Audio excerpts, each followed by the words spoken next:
सुप्रसिद्ध त्रेलंग स्वामी लाहिरी महाशय के मित्र थे, जिनकी आयु 300 वर्ष से अधिक होने की मान्यता थी। दोनों योगी कई बार साथ साथ ध्यान में बैठते थे।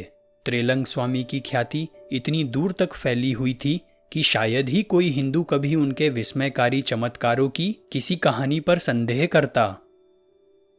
वे उन सिद्ध पुरुषों में से थे जिन्होंने समय के क्षयकारी प्रभाव के विरुद्ध भारत को मजबूत बना रखा है। कई बार देखा गया कि घातक विषों को पीने पर भी त्रेलंग स्वामी पर उनका कोई असर नहीं हुआ। हजारों लोगों ने त्रेलंग स्वामी को गंगा के पानी के ऊपर तैरते देखा है। कई कई दिनों तक तो वे पानी के ऊपर बैठे रहते या बहुत दिनों तक लहरों के नीचे छिपे रहते। भारतीय सूर्य की निर्दयी धूप में मणिकर्णिका घाट के दहकते प्रस्तर खंडों पर निश्चल अवस्था में त्रेलंग स्वामी की निर्वस्त्र मूर्ति दिखाई देना एक सामान्य सी बात थी। इन असाधारण कृतियों से त्रेलंग स्वामी लोगों को यह सिखाना चाहते थे कि मानव जीवन का ऑक्सीजन या किन्हीं विशेष परिस्थितियों और सावधानियों पर निर्भर रहना आवश्यक नहीं है। चाहे योगीराज पानी के ऊपर रहते हो या पानी के नीचे, चाहे उनका शरीर उग्र सूर्य किरणों को ललकारता हो या नहीं, उन्होंने यह सिद्ध कर दिया कि वे ईश चैतन्य के द्वारा जीते थे। मृत्यु उनका स्पर्श नहीं कर सकती थी। ये योगीराज केवल आध्यात्मिक रूप से ही नहीं बल्कि शारीरिक रूप से भी विशाल थे। उनका वजन 300 पौंड से अधिक था। उनके जीवन के प्रत्येक वर्ष का 1 पौंड। रहस्य और भी बढ़ जाता है क्योंकि वे शायद ही कभी कुछ खाते थे, किंतु सिद्ध पुरुष तो सहज ही स्वास्थ्य के साधारण नियमों का जब चाहे किसी विशेष कारण के लिए उल्लंघन कर देता है। प्रायः यह कारण सूक्ष्म होता है जो केवल उसी को ज्ञात होता है। त्रेलंग स्वामी हमेशा पूर्ण निर्वस्त्र रहते थे। वाराणसी की त्रस्त पुलिस उन्हें बौखलाने वाले शरारती बच्चे के समान मानने लगी थी। प्राकृतिक अवस्था में रहना उनके लिए सहज था। उन्हें अपनी नग्नावस्था का भान नहीं था, परंतु पुलिस को पूरा भान था और उन्होंने त्रेलंग स्वामी को पकड़कर जेल में डाल दिया। इससे पुलिस ही मुश्किल में पड़ गई। त्रेलंग स्वामी की महाकाय देह शीघ्र ही अपनी संपूर्ण नित्य सामान्य अवस्था में जेल की छत पर दिखाई देने लगी।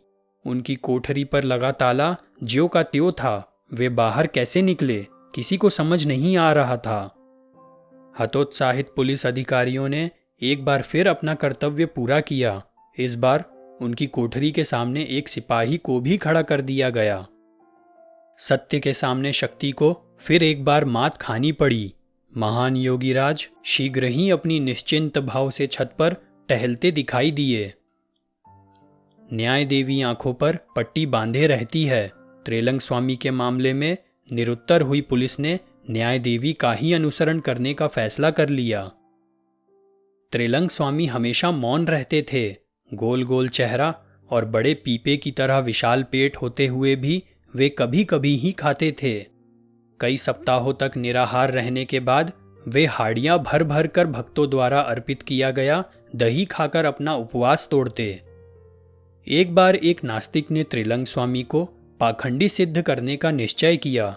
उसने दीवारों की सफेदी के लिए इस्तेमाल किए जाने वाला चूना घोलकर एक बाल्टी भर उनके सामने रख दिया। फिर उसने बड़ी श्रद्धा का ढोंग करते हुए कहा, महात्मन, मैं आपके लिए कुछ दही लाया हूं, कृपया इसे स्वीकार करें। त्रेलंग स्वामी ने बिना किसी हिचक के उस जलते हुए चूने के कई लीटर की आखिरी बूंद तक पी ली। कुछ ही मिनटों में वह कुकर्मी पीड़ा से छटपटाते हुए भूमि पर लौटने लगा। वह चीखने लगा, बचाइए स्वामी जी, बचाइए, मेरा शरीर जल रहा है, मेरी कुटिल परीक्षा के लिए क्षमा कर दीजिए। महान योगीराज ने अपना मौन भंग किया और कहा, शैतान, तुमने जब यह विष मुझे पीने के लिए दिया तब तुम्हारी यह समझ में नहीं आया कि मेरा जीवन तुम्हारे जीवन के साथ एक है। यदि मुझे यह ज्ञान नहीं होता कि मेरे पेट में ईश्वर उसी तरह विद्यमान है जिस तरह वह ब्रह्मांड के हर अणु परमाणु में है, तब तो चूने के घोल ने मुझे मार ही डाला होता। अब तो कर्म का दैवीय अर्थ तुम्हारी समझ में आ गया है, इसलिए फिर कभी किसी के साथ चाल चलने की कोशिश मत करना। त्रिलंग स्वामी के इन शब्दों के साथ ही वह पापी कष्ट मुक्त हो गया और चुपचाप वहां से चला गया। अवतारी पुरुष त्रिलंग स्वामी की एक बार योगानंद जी के एक मामा पर भी कृपा हुई थी। एक दिन प्रातःकाल मामा ने त्रिलंग स्वामी को बनारस के एक घाट पर भक्तों की भीड़ के बीच बैठे देखा। मामा किसी प्रकार भीड़ में से रास्ता बनाकर त्रिलंग स्वामी के पास पहुंच गए और उन्होंने भक्ति भाव से उनका चरण स्पर्श कर लिया। यह देखकर मामा आश्चर्यचकित रह गए कि वे उसी क्षण अपने एक व्यथाजनक जीर्ण रोग से मुक्त हो गए। एक विशिष्ट अवसर पर त्रिलंग स्वामी ने लाहड़ी महाशय का सबके सामने सम्मान करने के लिए अपना मौन तोड़ दिया।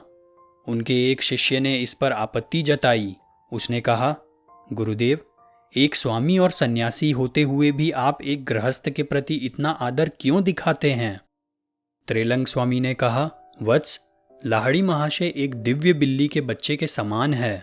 बिल्ली का बच्चा जैसे उसकी माँ जहाँ उसे रख देती है वही रहता है, उसी प्रकार लाहड़ी महाशय भी जहाँ जगत जननी उन्हें रख देती हैं वही रहते हैं।